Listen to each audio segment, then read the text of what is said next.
Mikhail Gorbachev was the final leader of the Soviet Union and one of the defining figures of the 20th century. His presidency was one that moved away from the more restrictive communist governments that preceded him, favouring a more open and transparent government, or at least as much as is possible in a communist regime. Margaret Thatcher famously anointed him a man the West can do business with.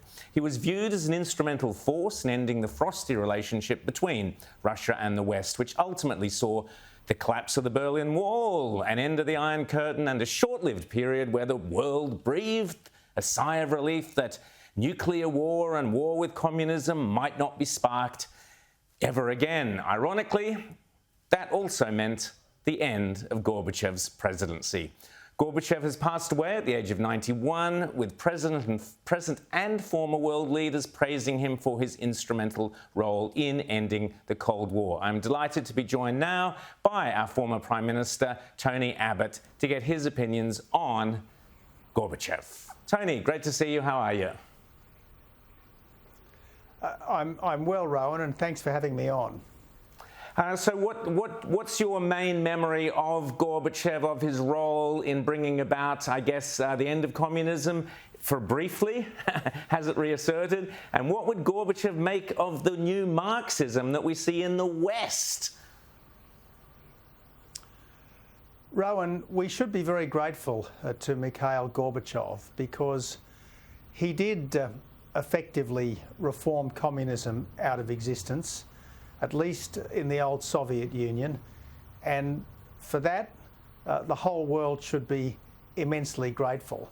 He started out as a kind of closet liberal communist.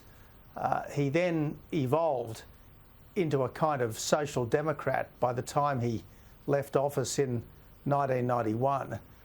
But along the way, he did begin the process of dismantling communism. And very importantly, he began a process which resulted in the countries of Eastern Europe becoming free and independent. In particular, countries that had been for a long time part of the brutal Soviet dictatorship became independent democracies. In particular, the Baltic states, and obviously we're very conscious of this right now, Ukraine.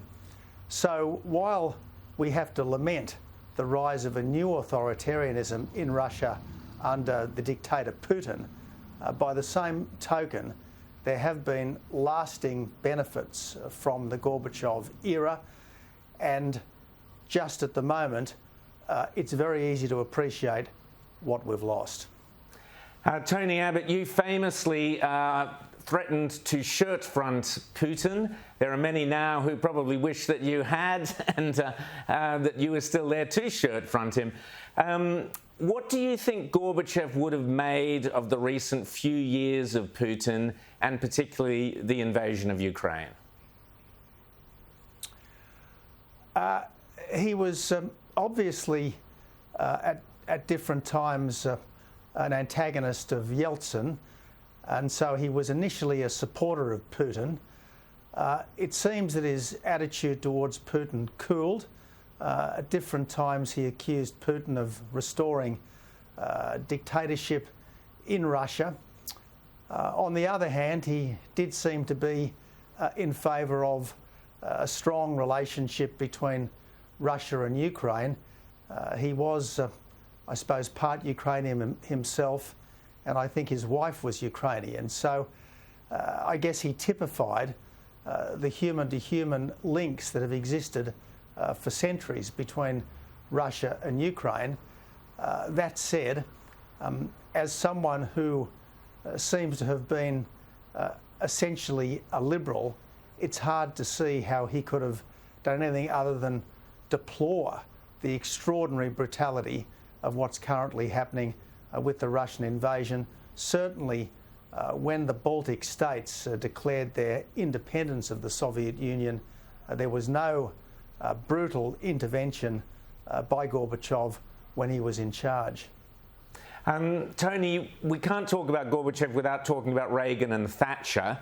It's a very different world now. We don't see a Thatcher in Britain, although perhaps we might under Liz Truss, who knows? We certainly don't see a Reagan in the United States. How dangerous is the world now, both under the threat of Putin's aggression and, of course, China's aggression, which we see now apparently the Solomons are saying no more US Navy into the Solomons? Rowan, these are obviously ominous times. They're ominous in a way not seen for many, many, many decades. We can but hope that a Gorbachev-style figure might emerge inside the Beijing regime. No one expected Gorbachev to be the liberaliser that he turned out to be when he became the head of the Soviet Communist Party in 1985. Let's hope somewhere in the ranks of the Chinese politburo is lurking a new Gorbachev. And look, as for the Solomon Islands, you've got to wonder whether this new ban on US warship visits is the latest manifestation of what appears to be a Chinese financial takeover, a Beijing financial takeover of the Solomon Islands government and parliament.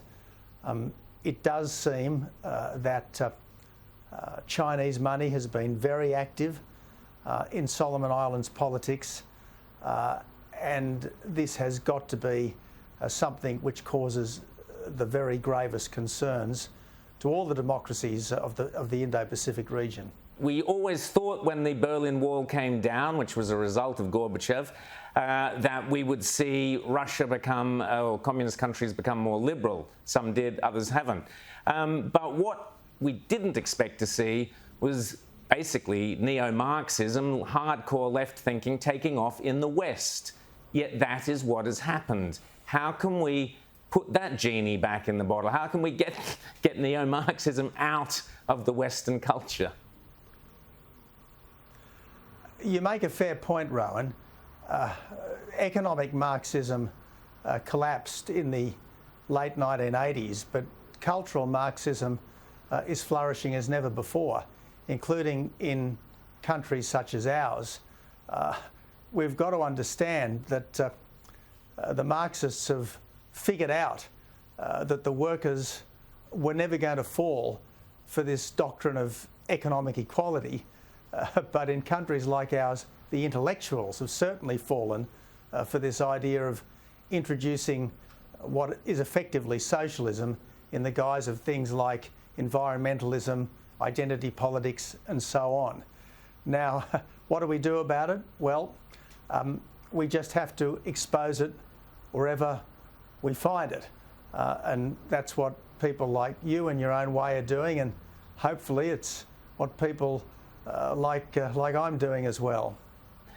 Well, I guess we will see over the next couple of days at Anthony Albanese's Jobs Summit just how much strength the unions now have. We see a standoff between Dominic Perrottet and the unions. I'm glad to see Dominic Perrottet standing up to them. But what do you expect to see from the Jobs Summit? Bob Hawke and Paul Keating cut wages of the unions. We're not going to see any wage cuts, are we? No. Look, Rowan, one of the things that I've tried to avoid as an ex-Prime Minister is a running commentary on the issues of the day. I don't think that this particular summit is really going to count for that much in 3 years' time.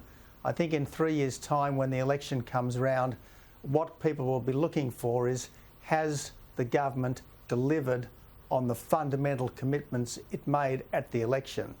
Have electricity prices decreased? And have real wages increased? Now, I think the government is going to struggle on both counts, and I think that this summit is unlikely to help the government cut power prices or increase real wages.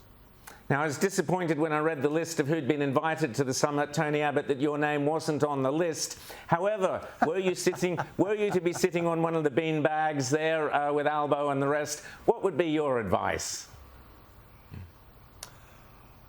Well, look, that's a very good question. And again, I don't want to get too much into the detailed political commentary.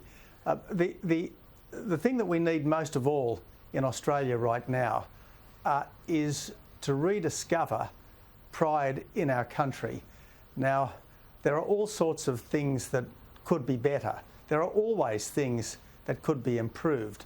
But fundamentally, Australia is a wonderful country, and what I really dislike is the number of people who should know better, who are constantly rubbishing our history and pretending that we are in some way fundamentally racist, sexist, just to minorities and so on. The truth is, no country has been fairer to newcomers, and that's attested to by the fact that so many millions of people all around the world would love to come here and become Australians. Tony Abbott, thanks so much for speaking to us tonight on The World According to Rowan Dean. Thank you so much. Thanks, Rowan.